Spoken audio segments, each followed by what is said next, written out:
The criminal organization is known to terrorize Chicago for many years. This criminal organization had appeared all over TV, social media, and especially in music. But who is the one who started all this? Moved from Jackson, Mississippi to Chicago at 4 years old. He grew up in Chicago and he started the Gangster Disciples. Today we're going to talk about Larry Hoover, a prominent figure in Chicago's history that had left an incredible mark on the city's landscape. His story is one of complexity, challenges, and the socio-economic factors that contributed to his ascent.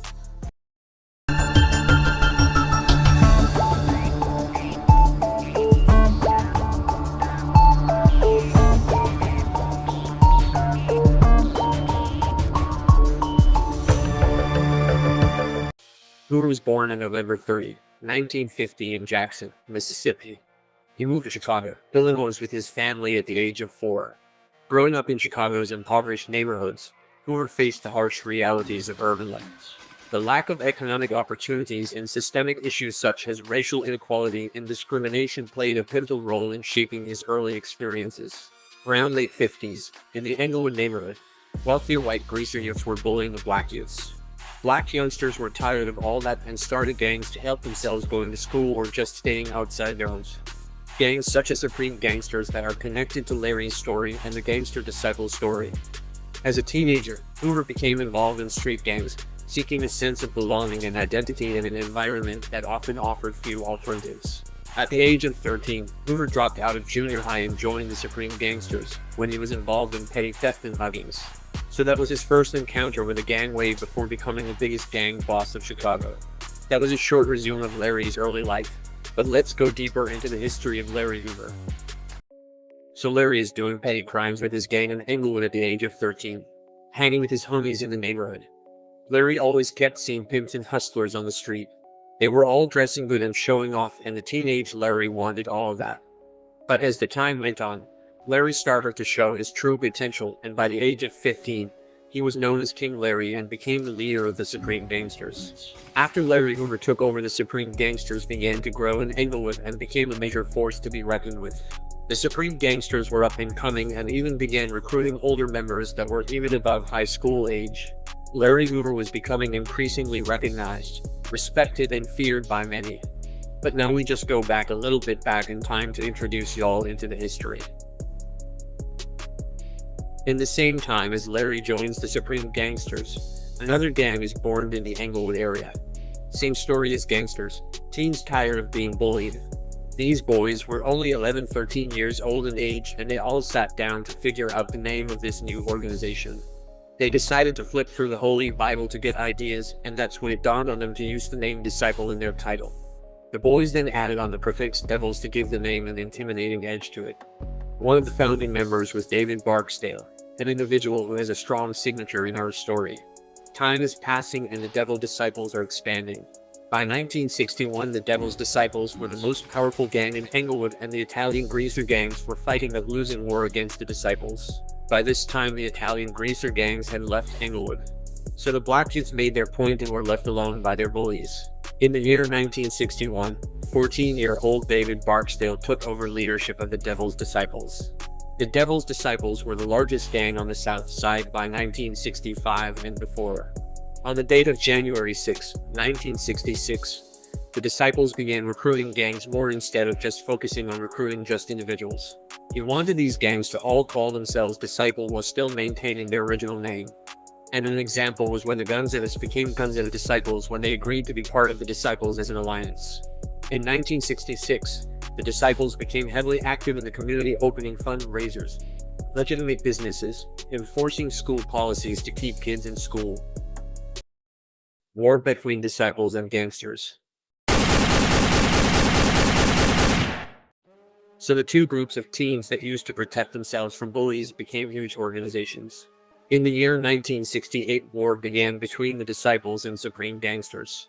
Larry Hoover became the target for assassination attempts. He was shot on 2 occasions, then on September 4, 1968, a third attempt was made on him. On this day, Englewood was on high alert as Disciples, Gangsters, and another gang known as Stones were packing guns and ready to shoot each other. Barron Disciple gang member James Highsmith and Disciple co-founder Leonard Longstreet entered Parker High School even though they weren't students. The two spotted Larry, who were standing outside of the principal's office, and Highsmith walked past him with a smile as Longstreet shouted out, "Burn him." Highsmith pulled out a .32 pistol and shot Larry Hoover and two others nearby. No one was killed, but Highsmith was convicted of the shooting and sentenced to 1 to 5 years. During that fall season of 1968, the guns were blazing all over the South Side as disciples, gangsters, and stones were at each other's throats as bodies were dropping. This led to a temporary truce between the three organizations that didn't last long, but it was an attempt to curtail the several acts of violence on the South Side. One thing to understand is that the leadership and founders did not want any more violence and were actually friends.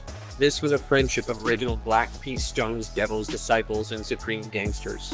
In June of 1969, Larry Hoover had enough of the Stones and conferenced with David Barksdale instead. The formation of Black Gangster Disciples. In June of 1969, Larry Hoover's alliance with Jeff Fort as allies for a few months had gone sour, and now Hoover met with David Barksdale. The two groups established an alliance that had a title known as the Black Gangster Disciple Nation. The Black Gangster Disciple Nation consisted of the Gangster Nation, which was the Supreme Gangsters and their gangster allies. These gangsters were to be led by Larry Hoover.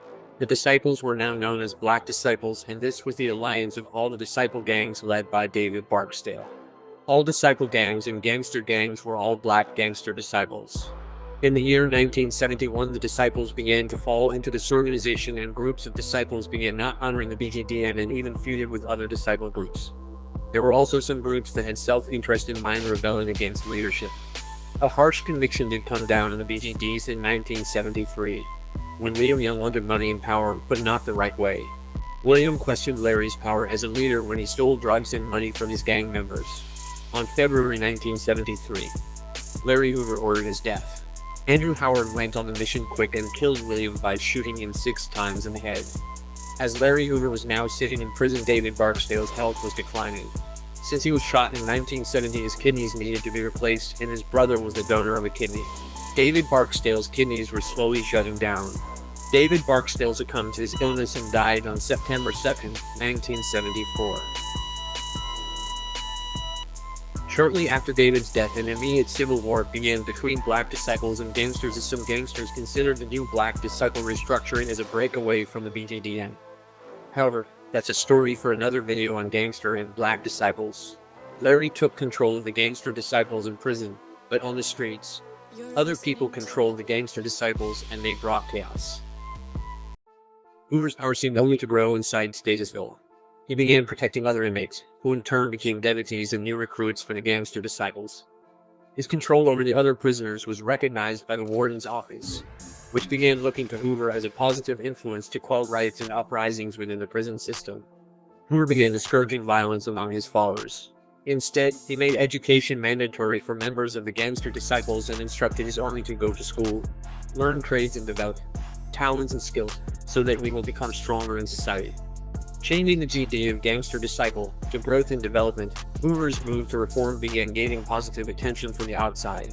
On August 31, 1995, after a 5-year undercover investigation by the federal government, Hoover was indicted on drug conspiracy charges. He was taken from his prison cell and moved to the Metropolitan Correctional Center in Chicago to stand trial. In 1997, Hoover was found guilty on all charges and sentenced to 6 life sentences. He is currently serving his sentence at the United States Penitentiary Administrative Maximum Facility in Florence, Colorado. Alright guys, this was another story of another final boss. This was the story of Larry Hoover, the biggest gang leader of Chicago. I hope you all enjoyed my video, and don't forget to give a thumbs up and subscribe to my channel.